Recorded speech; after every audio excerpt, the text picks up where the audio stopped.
오늘은 부활하신 예수님이란 주제로 말씀을 전하겠습니다. 하나님께서 사도 바울을 통해 예수님의 부활 사건은 역사적인 일이고 또 사망 권세를 이긴 일이고 또 새롭게 시작하는 일이었음을 고린도전서 15장을 통해 자세히 가르쳐주고 있습니다. 예수님의 부활하신 이 일로 인해서 우리에게 주신 교훈들이 있는데, 첫 번째 교훈은 예수님의 부활은 죽음에 대한 승리입니다. 모든 사람은 병들거나 늙어지면 다 죽습니다. 옛날 중국의 진시황은 늙지 않고 죽지 않는 불로초와 불사약을 얻기 위해서 3,000명을 전 세계에 보내서 그 약을 구해오라 했으나 그 약을 얻지 못하고 그는 49살에 세상을 떠납니다. 저는 청소년 시절 교회 처음 나가서 부흥사였던 고 이성봉 목사님이 지어 불렀던 인생 허사가를 자주 들었습니다. 그 중에 인삼도경 좋다 해도 늙는 길 못 막고 진시황의 불사야도 약도 죽는데 허사라. 인생 한번 죽는 길을 누가 감히 피할 소냐. 분명하다 이 큰 사실 너도 나도 다 당하리. 인생 탈로가에 이런 시가 있습니다. 한 손에 가시 쥐고 또 한 손에 막대기 들고 늙는 길 가시로 막고 오는 백발 치렸더니 백발이 저 먼저 알고 지름길로 오더라. 여러분, 우리 인생은 출생이라는 역을 출발하고 세월이라는 열차를 타고 계속 달려가다가 죽음이라는 종착역에 다 가게 됩니다. 누구도 예외가 없습니다. 그런데 이 세상 어떤 영웅 혹은 열사들도 죽음을 이겨낸 사람이 없습니다. 다 죽음 앞에 두 손 번쩍 들고 항복을 하고 세상을 떠났습니다. 그런데 유일하게 하나님의 아들 예수님이 죽음을 이기셨습니다. 죽은 지 사흘 만에 부활하셨습니다. 그리고 40일 동안 머물러 계시면서 사랑하는 사람들을 만나서 천국의 비밀을 가르쳐 주었습니다. 저는 오늘 처음 오신 분들을 위해서 제가 만난 부활의 주님을 소개하겠습니다. 저는 군 생활을 하는 중에 폐결핵에 걸리고 늑막염을 앓고 이 12장 궤양과 만성이염을 또 앓게 됩니다. 8개월 동안 잠을 한 번도 자보지 못한 불면증과 우울증에 걸렸고 빈혈과 신장염으로 시달렸고 항생제를 너무 많이 먹어서 약물 중독증에 걸려서 합병증에 와서 의사가 손을 뗐습니다. 현대 의학으로는 더 이상 치료 불가능하다는 판정을 받게 되고 저는 거기에서 자살을 하려고 세코날이라고 하는 수면제를 모으는 중에 군목님이 오셔서 설교할 때 자살하면 살인죄고 그 죄는 지옥에 간다는 말을 듣고 충격을 받고 자살을 포기하고 의사의 손에 죽으려고 수술을 간청을 했는데 수술하기 위해서 전신마취를 하려고 하는 그 순간에 그 부대에 어떤 폭발물 사고가 터지고 비상에 걸리고 그래서 저는 수술도 할 수 없게 됐고 저는 살 수도 없고 줄 수도 없는 그런 기로에서 기왕에 죽을 바에 기도하다 죽겠다는 결심을 하고 목숨을 걸고 기도를 하다가 부활하신 주님을 만나게 되고 주의 영이 나한테 임했을 때 햇빛보다 더 밝은 빛이 나에게 비쳤고 그 빛 가운데 나타난 나의 모습은 죄가 너무 많았습니다. 마음과 생각으로 지은 죄가 그 죄 때문에 애통하기를 4시간 반을 했고 그리고 죄를 다 회개하자 마음에 평화가 임했고 잠이 쏟아졌고 단잠이 빠지게 됩니다. 2시간을 잤는데 한 30시간은 잔 것처럼 느끼고 잠에서 깨어난 이후에 온몸이 쇠털처럼 가볍고 평화가 임하고 온몸이 불더리처럼 뜨겁고 그러면서 폐결핵이 떠나고 늑막염도 사라지고 불면증도 우울증도 다 떠났습니다. 이것이 내가 목사된 동기고 신학을 하게 된 동기가 됐고 그날 이후에 저는 병원에 입원한 일이 별로 없이 지금까지 건강하게 사역을 하고 있습니다. 여러분, 예수님의 부활 생명은 사망을 이기는 승리입니다. 누구든지 사명이 있는 한 그 생명이 주님의 손에 붙들리기만 하면 죽을 몸도 다시 살아날 수가 있습니다. 로마서 8장 11절 같이 확인합니다. 예수를 죽은 자 가운데서 살리신 이의 영이 너희 안에 거하시면 그리스도 예수를 죽은 자 가운데서 살리신 이가 너희 안에 거하시는 그의 영으로 말미암아 너희 죽을 몸도 살리시리라. 아멘. 지금 우리 성도들 가운데는 이미 죽을 병에 걸렸다가 믿음으로 고친 사람이 상당히 많이 있습니다. 어떤 사람은 교통사고를 크게 당해서 차는 폐차할 수밖에 없었는데 몸은 아무렇지도 않게 생명을 보존받은 사람도 있고, 어떤 사람은 대형 건물이 무너졌는데 또 살아남은 사람도 있고, 여러분 사명이 있는 한 주님이 그 생명을 붙들고 계십니다. 여러분, 예수님이 죽음에서 부활하신 것은 사망을 이기신 위대한 승리고, 그 부활하신 주님을 만나는 사람은 또 죽을 몸도 살아나는 일들이 있습니다. 그리고 예수님은 살아나신 증거로 40일 동안 이 땅에 머물러 계시면서 살아나는 사람을 만나시고 천국의 비밀을 자상하게 가르쳐주기도 했습니다. 사도행전 1장 3절로 확인합니다. 그가 고난받으신 후에 또한 그들에게 확실한 많은 증거로 친히 살아계심을 나타내사 40일 동안 그들에게 보이시며 하나님 나라의 일을 말씀하시니라. 네. 그리고 500여 형제들이 지켜보는 가운데 감람산에서 구름을 타고 하늘로 올라가시면서 다시 오겠다고 약속을 하셨습니다. 주님이 지금 하늘나라에 가셔서 하나님 보좌 우편에 앉아 계시는데 무슨 일을 하고 계실까요? 지금 여러분들이 믿음이 떨어지지 않고 끝까지 믿음을 지키도록 하기 위해서, 그리고 교회 밖에 구원받을 사람들을 위해서 지금도 기도하고 계신다고 성경은 가르쳐 줍니다. 로마서 8장 34절입니다. 같이요. 누가 정죄하리요? 죽으실 뿐 아니라 다시 살아나신 이는 그리스도 예수시니 그는 하나님 우편에 계신 자요 우리를 위하여 간구하시는 자신이라. 아멘. 네. 가실 때 다시 오마 약속하신 주님은 언젠가 다시 옵니다. 성경은 예언이고 예언은 다 성취됩니다. 세상 종말이 되면 기독교인들조차도 사랑이 식어지고 이단은 우후죽순처럼 일어나고 처처에 지진이 일어나고 전쟁이 일어나고 도덕과 윤리의 땅에 떨어지고 한 집안 식구가 원수되고 이런 때가 반드시 온다고 했고, 3차 전쟁이 일어나면 지구에는 3분의 1이 죽게 된다는 말씀도 있습니다. 그래서 역사적 종말이 오면 주님이 믿는 사람을 데리러 다시 온다고 성경은 약속합니다. 데살로니가전서 4장 14절 이해합니다. 같이요. 우리가 예수께서 죽으셨다가 다시 살아나심을 믿을진데 이와 같이 예수 안에서 자는 자들도 하나님이 그와 함께 데리고 오시리라. 우리가 주의 말씀으로 너희에게 이것을 말하노니 주께서 강림하실 때까지 우리 살아남아 있는 자도 자는 자보다 결코 앞서지 못하리라. 주께서 호령과 천사장의 소리와 하나님의 나팔 소리로 친히 하늘로부터 강림하시리니 그리스도 안에서 죽은 자들이 먼저 일어나고 그 후에 우리 살아남은 자들도 그들과 함께 구름 속으로 끌어올려 공중에서 주를 영접하게 하시리니 그리하여 우리가 항상 주와 함께 있으리라. 네, 그렇습니다. 예수님은 죽음을 이기셨습니다. 그 예수님이 우리와 함께하면 우리는 죽음을 두려워하지 않습니다. 죽어도 다시 산다는 부활을 믿기 때문입니다. 이런 믿음이 순교할 수 있는 자리까지 가게 한 것이지요. 죽어도 다시 산다. 죽음을 이기신 주님이 우리와 함께하면 죽음도 우리는 이길 수 있다. 사명에 있는 한 죽지 않는다. 이런 믿음을 가질 수 있기 바랍니다. 예수님의 부활에 주는 두 번째 의미와 교훈은 예수님의 부활은 예언 성취입니다. 예수님은 오늘 갑자기 부활하신 게 아닙니다. 내가 죽으리라 그리고 3일 만에 부활하리라. 예수님의 죽음도 성경의 예언대로, 예수님의 부활대로 성경의 예언대로 성취된 것입니다. 자, 본문 2절에서 4절까지요.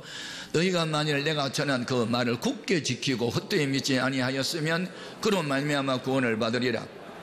내가 받은 것을 먼저 너희에게 전하였노니 이는 성경대로 그리스도께서 우리 죄를 위하여 죽으시고 장사지낸 바 되셨다가 성경대로 사흘 만에 다시 살아나사. 그렇습니다. 우리는 무엇을 믿느냐 하면 성경을 믿습니다. 성경은 예언입니다. 예언은 앞으로 되어질 일을 미리 말한 것이고, 그리고 미리 말한 그 일이 지금까지 성취되었고 성취되어 가고 있고 앞으로 되어질 것입니다. 우리 예수님은 세상을 떠나기 전에 내가 죽은 지 사흘 만에 다시 부활한다고 예언을 하셨습니다. 마태복음 16장 21절입니다. 이때로부터 예수 그리스도께서 자기가 예루살렘에 올라가 장로들과 대제사장들과 서기관들에게 많은 고난을 받고 죽임을 당하고 제3일에 살아나야 할 것을 저희들에게 비로소 나타내시니, 시편 16편 9절 10절에 보면 예수님은 죽고 그 시체가 썩지 아니할 것을 이미 예언했는데 예언대로 된 것입니다. 여러분은 무엇을 믿습니까? 하나님 말씀을 믿습니다. 한 말씀이 무엇입니까? 예언이 성취된다는 것을 믿는 것입니다. 우리가 죽어 세상 떠나 천국 가기 전에 이 세상에 머물러 사는 동안에도 하나님의 명령과 규례와 법도를 꼬박꼬박 지켜 살면 이 땅에 사는 날 동안에도 머리가 될지언정 꼴이 되지 않고 모든 민족이 뛰어나게 하실 것을 약속했습니다. 신명기 28장 1절 같이요.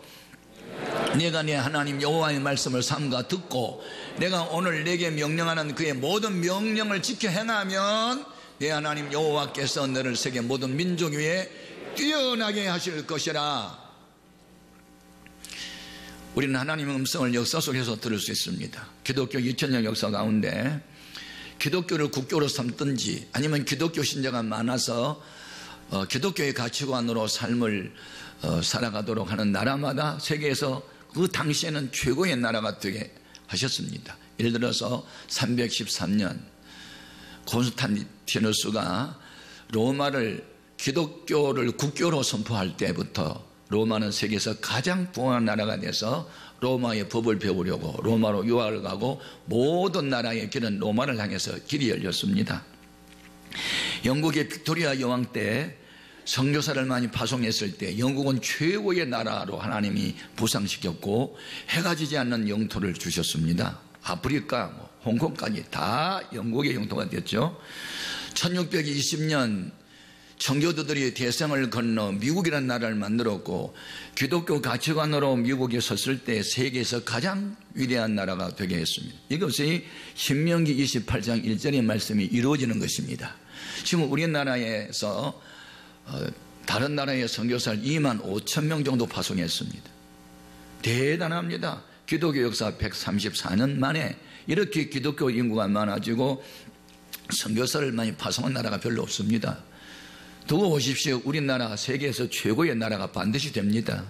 평화적 통일은 올 것이고 7천만이 하나가 되고 북한의 교회가 세워지면서 세상 종말에 이 민족을 하나님이 들었을 것입니다.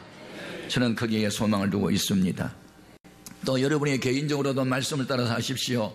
반드시 하나님이 이 땅에 살아가는 동안에도 복의 복을 주실 겁니다. 신명기 28장 13절 이하로 확인합니다. 내가 들어와도 복을 받고 나가도 복을 받을 것이니라. 그렇습니다. 또 13절 14절을 같이 여호와께서 너를 머리가 되고 꼬리가 되지 않게 하시며 위에만 있고 아래에 있지 않게 하시리니 오직 너는 내가 오늘 네게 명령하는 내 하나님 여호와의 명령을 듣고 지켜 행하며 내가 오늘 너희에게 명령하는 그 말씀을 떠나 좌로나 우로나 치우치지 아니하고 다른 신을 따라 섬기지 아니하면 이와 같으리라. 아멘. 네, 그렇습니다. 여러분의 자녀를 믿음으로 길러보십시오. 반드시 학교에서 직장에서 머리가 되게 하실 겁니다. 저는 얼마 전에 서울대 로스쿨에 그 기독교 동아리에 초청을 받고 변호사 꿈을 꾸고 공부하는 학생들 거기 회장이 크리스찬이었습니다. 어디를 가든지 하나님께서는 믿음으로 사는 자를 머리 되게 하시고 꼬리 되지 않게 하십니다. 이런 약속들이 여러분에게 이루어져야 합니다. 어떤 사람들이 이루어진 거 간증 듣고 부러워할 것이 아니고 구경꾼으로 신앙생활 하지 말고 여러분이 당사자가 되고 여러분이 간증자가 되고 예언이 여러분에게 성취되어야 하는 것입니다. 그래서 우리는 예수 믿는 거 받은 자가 많도다 이렇게 간증할 수가 있어야 될 줄 믿습니다. 그런데 예언 성취를 이루기 위해서는 예수님의 부활의 영 성령이 우리 속에 임해야 됩니다. 저는 시골의 농촌 출신입니다. 닭이 알을 낳습니다. 그리고 달걀, 계란은 한문이죠. 아무튼 그 알 중에 수탉하고 같이 지내면서 알을 낳은 것은 유정란이라고 부릅니다. 유정란은 암탉이 한 20여일 품고 있으면 병아리가 되어 부화됩니다. 새 생명. 그런데 수탉의 씨가 없이 암탉만 모여서 그 알을 낳는 것은 무정란이어서 백날을 품고 있어도 그 부화되지 않습니다. 수탉의 씨가 없어서. 마찬가지입니다. 예수의 생명이 우리 속에 있을 때 우리도 부활 생명을 갖게 되고 예언이 성취된 것을 날마다 경험할 수가 있게 됩니다. 여러분, 우리는 무엇을 믿느냐면 말씀을 믿습니다. 말씀의 하나님, 그 말씀대로 됩니다. 여러분의 생각대로 신앙생활 하지 말고 말씀대로 신앙생활 하십시오. 수처녀 마리아에게 전사가 와서 지극히 높으신 하나님의 능력이 너를 덮을 것이고 성령으로 네가 잉태되어 아들을 낳을 것이니 이름을 예수라고 하라. 이게 무슨 일입니까? 나는 남자를 가까이 본 일이 없는데 무슨 임신입니까? 대저 하나님의 말씀은 능치 못함이 없다고 말씀합니다. 여러분, 인간의 이성과 지성 그리고 과학을 초월한 하나님의 능력을 믿으십시오.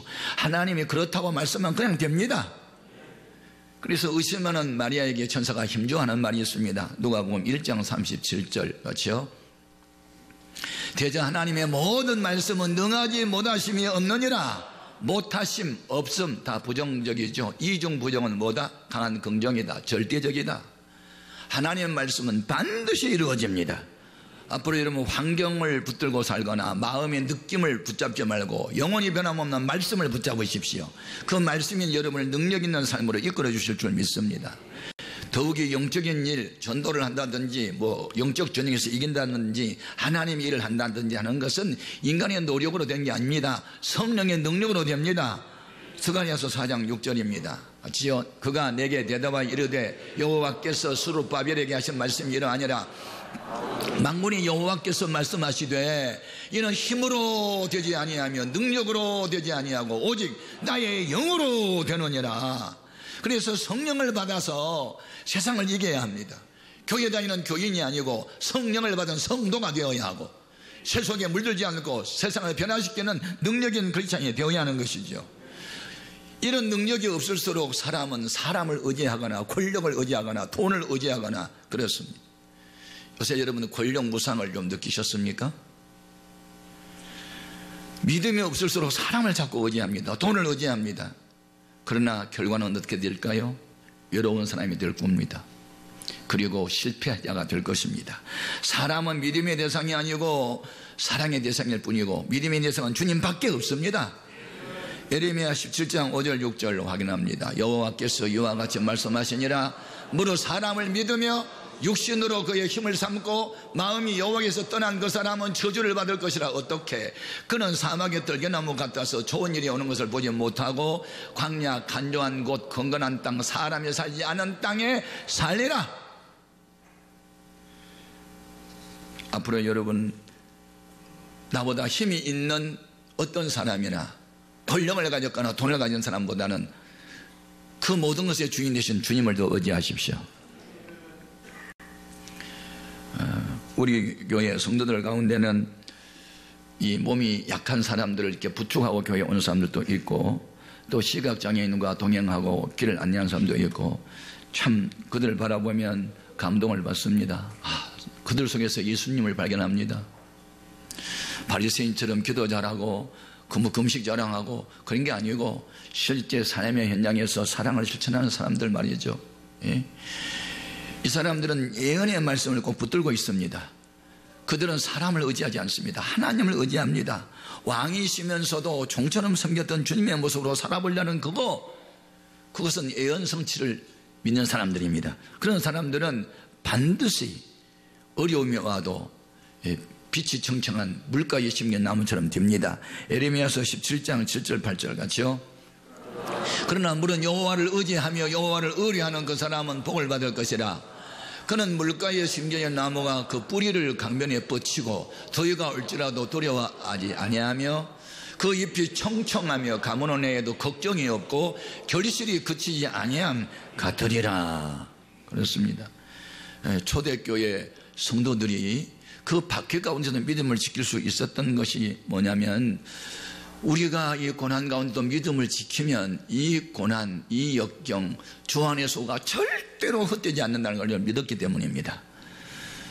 마지막 준 교훈은 부활하신 예수님을 만나야 새 사람이 된다는 겁니다. 본문 5절에서 8절까지는 부활하신 예수님이 만났던 사람들 이야기가 쭉 나옵니다. 막달라 마리아, 수산나, 요한나, 그리고 베드로, 안드레, 야고보, 요한, 그들에게 다 나타나는데 맨 마지막에 바울에게도 나타났다고 간증합니다. 자기는 옛날 예수를 믿기 전에는 죄인 중에도 괴수였고 폭행자였고 박해자였고 신자들을 때려서 죽이는 나쁜 사람이었는데 자기 같은 사람이 예수님을 만남으로 해서 변화해서 사람 됐다는 이야기를 합니다. 8절에서부터 10절까지 읽어봅니다. 맨 나중에 만삭되지 못하였난 자 같은 내게도 보이셨느니라. 나는 사도 중에 가장 작은 자라. 나는 하나님의 교회를 박해하였으므로 사도라 칭함받기를 감당하지 못할 자니라. 그러나 내가 나된 것은 하나님의 은혜로 된 것이니 내게 주신 그 은혜가 헛되지 아니하여 내가 모든 사도보다 더 많이 수고하였으나 내가 한 것이 아니요 오직 나와 함께 하신 하나님의 은혜로라. 아멘. 여러분, 은혜를 받아보셨습니까? 은혜를 받으면 여러분 속에 어떤 생각들이 나타나지요? 은혜를 받으면 받을수록 주님은 커 보이고 나는 작아집니다. 주님은 걸어가게 보이고 나는 죄인 중에 괴수랑을 깨닫습니다. 주님은 위대하시다. 나는 너무 초라하게. 그래서 사도 바울이 은혜를 받을수록 익은 곡식 고개 숙이듯 겸손해질 수 있었고, 내가 과거에 알지 못해서 지은 죄를 후회하고 또 탄식하고 그러면서 은혜 주신 목적은 주를 위해서 살라고 주셨지 하고 주를 위해서 살았습니다.